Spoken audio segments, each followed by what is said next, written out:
Imagine if each morning when you wake up, you're smiling and looking forward to your day, knowing you are happy even while you're dealing with grief and loss.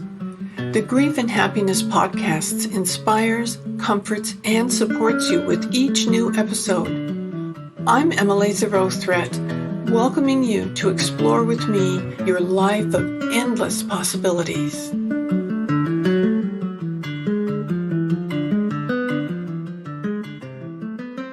Aloha. I am so happy that you came to listen to the podcast today because you're going to like it. It's delightful. It's about a wonderful children's grief book that these two very talented women wrote together. And I really enjoyed reading it myself. And I think it's just perfect for children to have access to this book. So welcome, Katherine and Lacie. And could you each tell us a little bit about yourself and maybe what inspired you, where you got started with that. Katherine, you want to start, please? Sure. I'm Katherine Pendergast. I'm a children's author, and I also work with funeral directors around the state of North Dakota, but that's kind of how I ended up meeting Lacie a couple of years ago. I just happened to be at her funeral home, and we were visiting about some of my other books that I had wrote and published. And we were talking about some of the tools and resources for families that have kids during the funeral process. And there just wasn't a lot of books out there. And so we ended up creating a set of books that help children kind of introduce that someone's passed away or died. And then it shows the visitation, funeral, graveside service, and then also gets into grieving, mourning activities they can do individually and as a family. And from that, we had so many requests to do a pet version of the books. And so that's really where Goodbye Bella came from. That's so wonderful. A great inspiration to find a need and fill it. That's just wonderful. Lacie, could you tell us about you? Yeah, my name's Lacie, and I'm a funeral director in rural North Dakota. And like Kat mentioned, she and I met a few years ago. And her being a children's author and me a funeral director, we got to visiting about what was out there for kids in terms of, grief material and things to kind of help with death and dying. And we discovered there wasn't a whole lot out there. And that's when we decided to collaborate and make these books. Wow, that's so wonderful. When I was reading the book, I was thinking about my experience as a child, that I had a beautiful Cocker Spaniel, Taffy, and she was just a beautiful dog, and I just loved her dearly. And I came home from school one day and she wasn't there, and I asked Mom and Dad where she was, and they said, well, she had a fit, and so they had to put her down. I said, put her down where? I was young. I had no idea what they were talking about and what a fit was. My mom said people would throw a hissy fit, and that's about the only fit I'd ever heard of, and didn't understand how a dog could do that. So, and they just weren't willing to talk to me about it. And I didn't find out until just a few years ago when my sister told me what actually happened. And I probably would just as soon have not known what actually had happened. But I remember how traumatic that was, that nobody had talked to me about it. And Taffy was a big part of my life. And I thought, boy, if I could have had this book to read then, it would have really helped. And I love how with the book you start out before the pet dies, and you're able to build up to that and what happens and what happened afterwards. It's just beautiful. So can you tell us a little bit about how you did that? Yeah, so and some of this really came from our real life experience. I had experienced the loss of two of my Great Danes, Carmela and Meadow. And Carmela, she was a certified pet therapy dog. So we volunteered with kids in the community. And when she passed away, and when Meadow did too, it was pretty tough on me and my son. And so some of the book is really inspired by our real life experience. And Lacie will probably talk about some of her experience as well. But so the little girl in the book, her name is Charlotte, and she's really worried that she's not going to have the opportunity to say goodbye to Bella, because she knows that Bella is sick and is not going to be alive much longer. They had gone to the vet, and the vet had told them this. And so she decides to take advantage of every moment she has with Bella and say goodbye to her every day and when she can. And so it kind of walks through some of the aging progression that the dog goes through, not wanting to eat or play, having accidents, just some of those real life, end of life things. And it might be a child's first experience with death or maybe end of life type things. So then Bella ends up passing away, and she decides that she does want to see Bella. Her parents kind of let her lead and how involved she wants to be with that. And then they have a little celebration of life for her. And then in the end, they end up deciding to love again down the road and adopt a new dog. So that's kind of the whole story, most of it, I guess. Yeah, it's beautiful. I love how to me, what I was thinking when I was reading it is, I wish I would have had this like before my grandfather died, because my grandfather died not too long after my dog Taffy died. Mm-hmm. And so I was really getting things confused and not recognizing what was happening. And again, my parents didn't want to talk about it. I thought, am I going to come home from school one day and you guys aren't going to be here?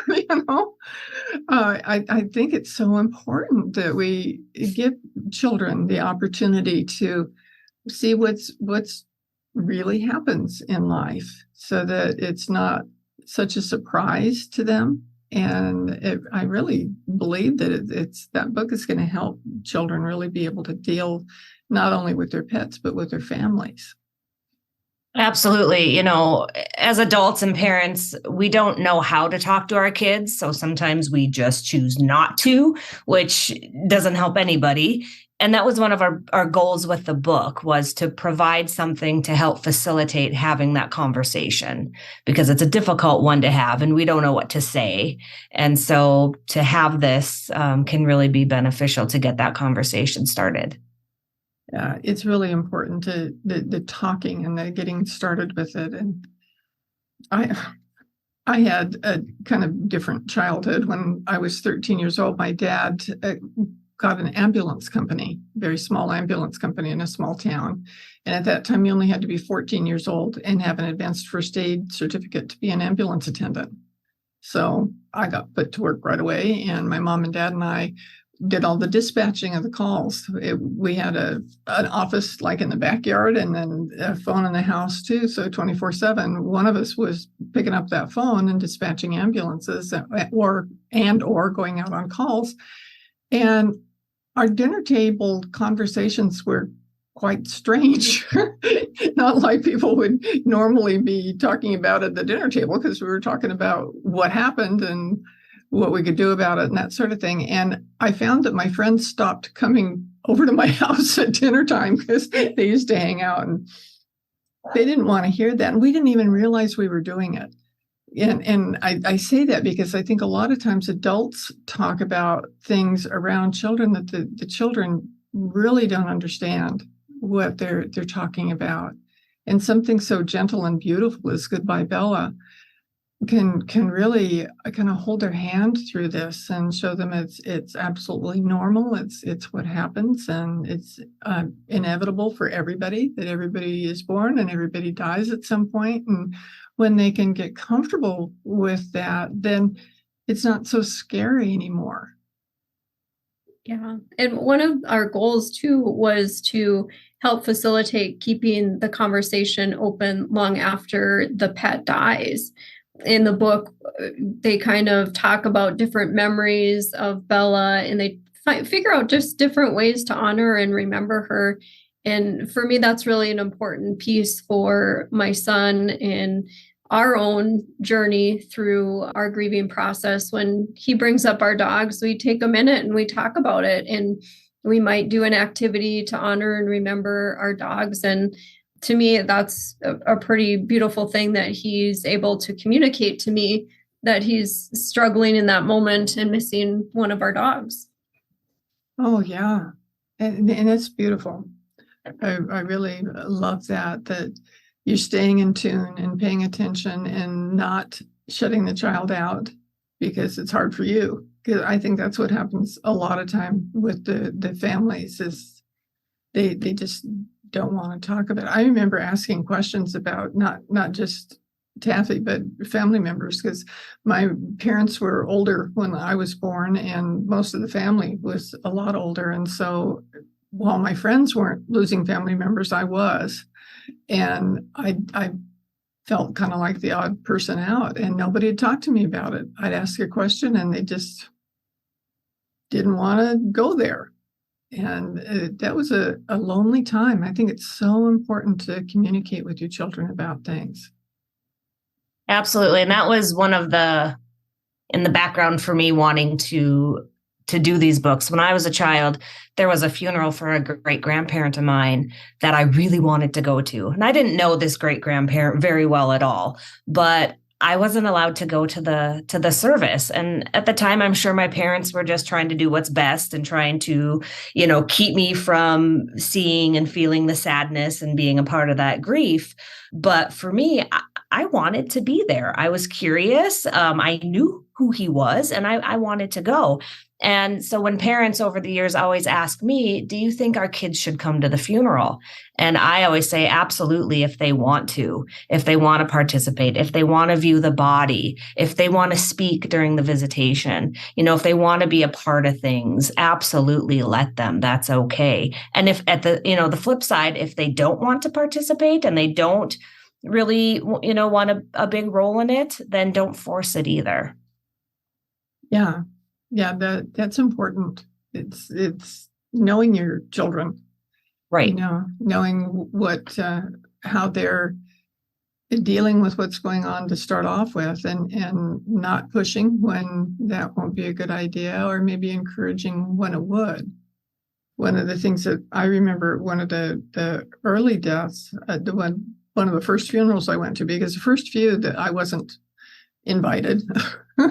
And that one of the first ones that I went to was an open casket funeral.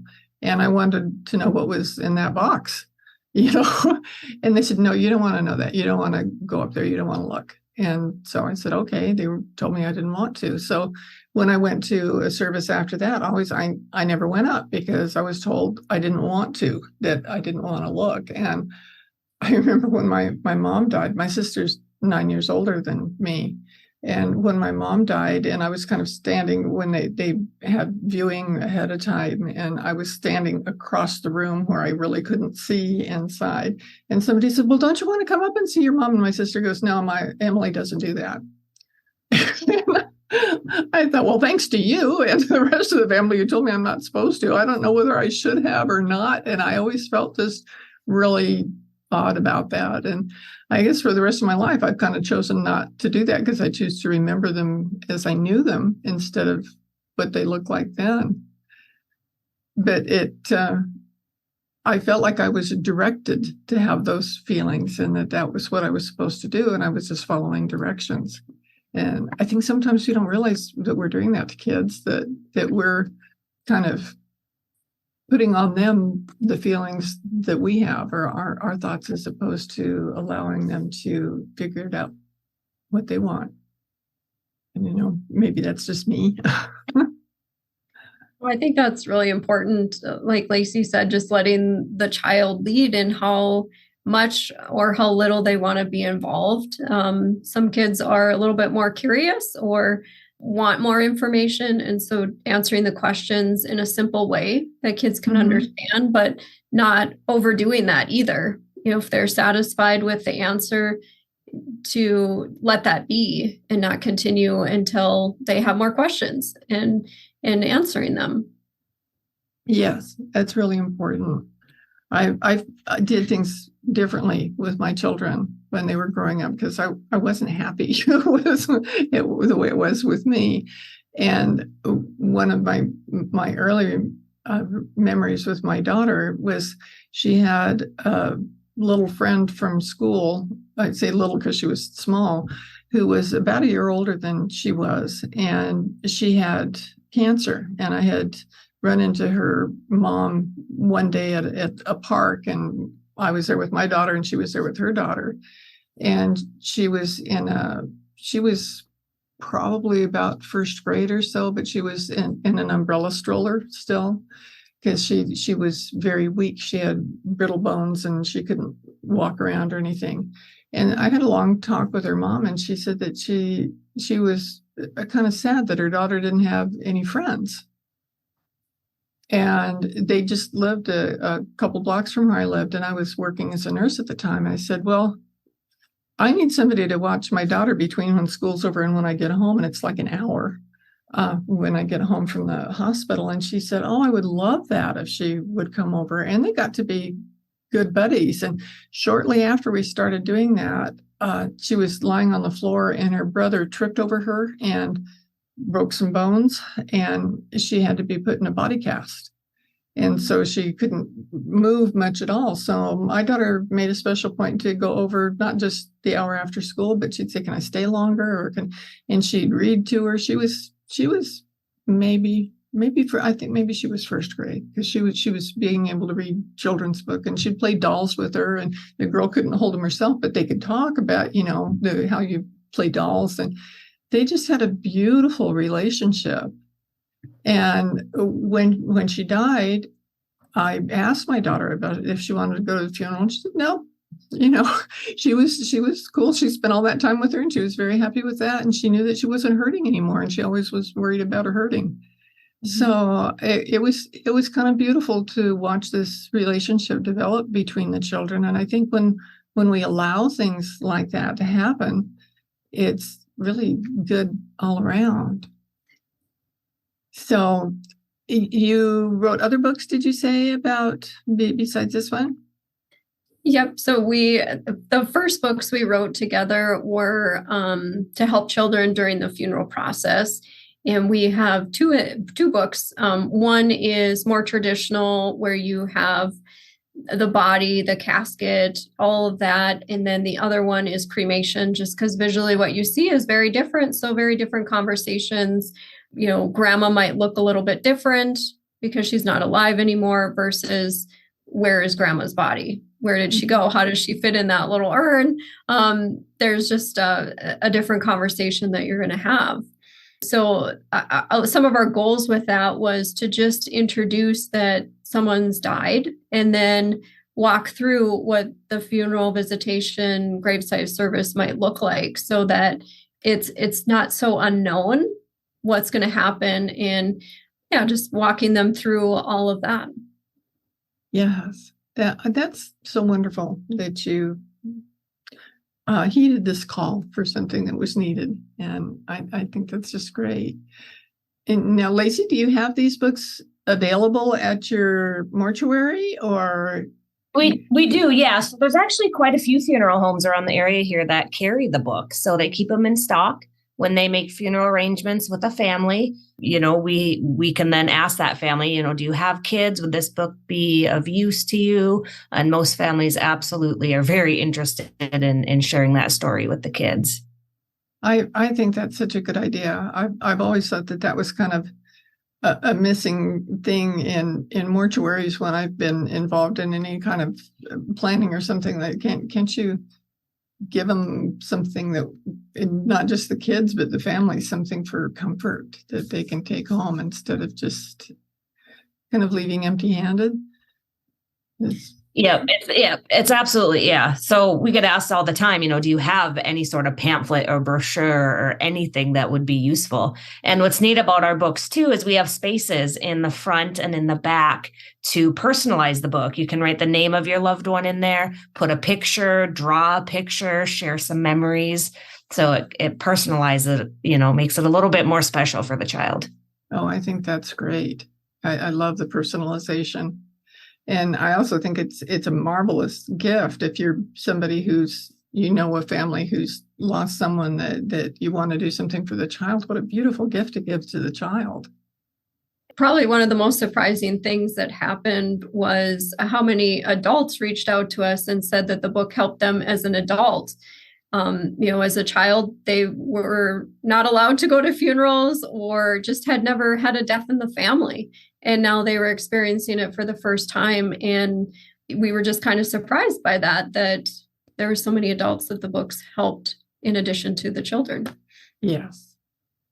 That is important. That's why I write the books that I wrote. A lot of times people find that they find a need when something's not there for them that they needed. And I know with me, there's a ton of grief books out there right now, and I really encourage people to write to deal with their grief. But a lot of the books that are out there are memoirs, and they need to tell their story, and that's very important. And I'm glad that they do, and I'm glad they get it out there, and it's really good for them. But I was looking for something to help me feel better. And I realized that happiness was kind of missing from the equation. So I started writing on that. That's like my podcast is Grief and Happiness, because I want to put the emphasis on you don't have to dwell in the depths of despair for the rest of your life. You can be happy and grieve at the same time. So it's wonderful that you found a book that needed to be written and you wrote it and you're getting it to the people who need to have it. And I think that's great. And even with the first books, a lot of that came from real life experiences. When my mom passed away, she died, 17 years ago. But one of my favorite things that I ended up doing, or probably the most healing thing for me, was just every year on Mother's Day, I'd plant flowers for her. And that had a special meaning to me because on her last Mother's Day that she was alive, we spent Mother's Day together, and we went and bought flowers and we planted them and we had ice cream, and that was a lot for her because she was really sick. And so that was really like the last good memory I had of her. And so every Mother's Day I plant those flowers, and it's usually petunias because I can't keep anything alive and she couldn't either. So they're just really hardy flowers. And so it kind of makes me smile and laugh. And there were so many other times that were just so dark. And that was a piece that really kind of, I think, brought me into more of a happier space. Oh, that's so beautiful. Thank you so much for sharing that. I think that's so important. I know right now I've been getting podcast guests that I can have that talk about what they do at their holidays, whatever the holidays are, because especially right now, there's a bunch of them coming up. Because it makes a big difference if you can find something positive to dwell on. And I think the more we share about the good things that we've done, and I hadn't thought about planting flowers for my mom on Mother's Day, but that's a really good idea. I think I'll just start doing that now, even though it's been a long time. I've always had my mom, wherever we lived, she always had a rose garden. And we lived in a place where the weather wasn't really that conducive to roses. It was scalding hot in the summer, but she always had her roses. And so I've kind of maintained that tradition of wherever I am, I have at least a few rose bushes, and I always think of my mom when I see them. So it's nice to have happy or beautiful or pleasant, fragrant reminders of our loved ones. And I think Lacie would probably have some really good stories about this and help people incorporate some of those things that our loved ones enjoyed into the funeral service, or in those honoring and remembering down the road. In the book with the funerals, the young girl, they end up making monster cookies because their grandma was famous for making monster cookies. And so that was kind of a theme throughout the funeral. But just those simple things that remind us of our loved one, like the roses or the petunias or the cookies, or, maybe they were famous for making something, or they really enjoyed chocolate cake. So on their birthday, let's have chocolate cake every year, even though they're not here. And make that kind of a tradition. Or maybe they always did something special at Christmas, because like you mentioned, those dates, anniversaries, birthdays, Christmas, they can kind of almost be a trigger date for that grief to come on when you're thinking you're doing really well, and then suddenly that date comes up. So I definitely agree that finding a nice way to honor and remember them is pretty healing for me. Yeah, that's great. You just made me think of one that just happened to me this last week, that I have a a step granddaughter who had always wanted to have a Mastiff dog. These looked like horses, giant dogs, because her parents had them when she was growing up. She grew up around them, and she wanted one of her own, and she wanted a certain color, and she'd waited a long time as an adult to find the perfect dog, and she had him, and she just posted on, I just saw it today, actually, on Facebook, this picture of this giant Mastiff with a kerchief around his neck saying birthday boy, and that he just turned 5. And I thought, well, number one, I couldn't believe it's been 5 years that she's had him. But I noticed that his birthday was my dad's birthday. And so now whenever I see a Mastiff, I'm going to think of my dad and smile. So there's all kinds of little things like that it's not going to mean anything to anybody else, but it'll make me smile. Mm-hmm. Yeah. So that's beautiful. Well, I appreciate you both coming today to this so much. I'm sure that there's going to be a lot of people out there that are wanting to get those books to share with the children that they know that could really use them, or maybe read them to the children that they know. I think that would be really great too. And we'll put the links to how to get them in our show notes so that our watchers can find them and easily get a hold of the books. And I really appreciate you both being able to be here today and talk about this. I like it when we smile at the end. You say grief and happiness. Yes, it is. We can smile at the end of the podcast.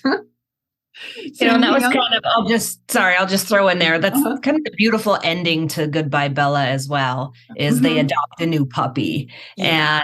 And, that's kind of like the ongoing theme is it's okay to love again.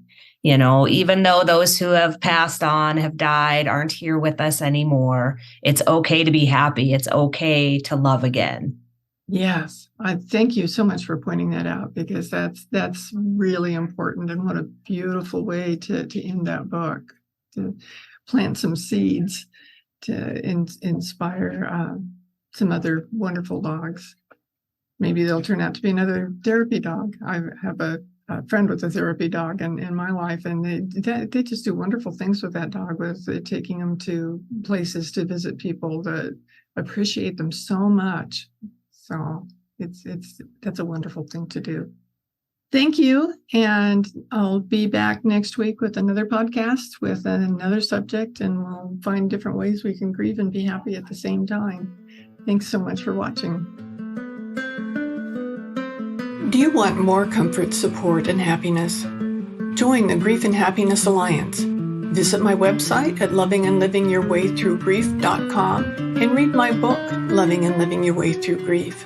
Be sure to subscribe to our podcast, rate it, review it, and binge on all our episodes on grief and happiness. I can't wait to welcome you back to another episode.